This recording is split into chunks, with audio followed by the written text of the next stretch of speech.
आकर आपसे लाखों का सौदा खरीदता हो किंतु बोलता कड़वा हो, आकर आपको भी कुछ बोले तो आप सोचोगे लाभ होता है, बोलने दो, आप जवाब नहीं दोगे उसको।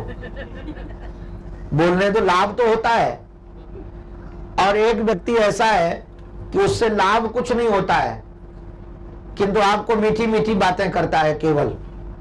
तो काम के समय आप सोचोगे कितनी जल्दी यहां से जाए, हमको तो लाभ करना है। तो देखिए पकड़ हमारी किस पर होगी, सकामता पर पकड़ होगी ना, जिससे हमारी कामना पूरी हो रही है। तो प्रारंभिक भक्ति सकाम हो, तो इसलिए घबराने की जरूरत नहीं है। और हम तो गारंटी से कहते हैं, मेरा तो अनुभव है, अनुभव की बात सुनाता हूं आपको। मैंने जब महात्मा बनने का संकल्प किया तो मैंने मन में एक धारणा बनाई थी कि दुनिया में हम किसी से भी प्रेम नहीं करेंगे, ठाकुर के अतिरिक्त और गुरु के अतिरिक्त। और यदि हमारा प्रेम किसी से होता है तो हम निष्काम प्रेम करेंगे, उसे से कोई कामना नहीं रखेंगे, अपने गुरुजनों से भी कोई कामना नहीं रखेंगे। किंतु आपको जानकर अचंभव लगेगा, ये कुछ दिन तो चलता था मामला, अभी भी ऐसे ही है। कुछ दिन तो चलता है, निष्कामता बनी रहती है, बाद में और कामना भले न होती हुए कामना तो होती कि हमारी बात माने। ये कामना हो गई कि नहीं हो गई? मैंने एक संत से कहा कि मैं फेल हो गया, हम करते तो निष्काम प्रेम है किंतु बाद में सकाम हो जाता है, आप कोई मंत्र बताओ जिससे सकाम न हो। उन्होंने एक बड़ी रसीली बात बताई, उन्होंने कहा ये जगत सकाम है, इससे यदि प्रेम करोगे तो सकामता ही देगा।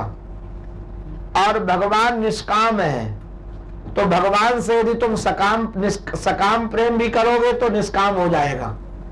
जगत से आप निष्काम प्रेम करोगे तब भी सकाम हो जाएगा, और परमात्मा से आप सकाम प्रेम करोगे निष्काम हो जाएगा, क्योंकि परमात्मा निष्काम है और जगत सकाम है।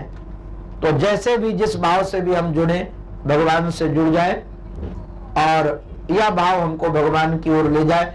हमारा जीवन सुख से, भगवान से जुड़ने वाला मतलब ये नहीं है हमारा जीवन आनंद से भर जाए, हमारा जीवन सुख से भर जाए।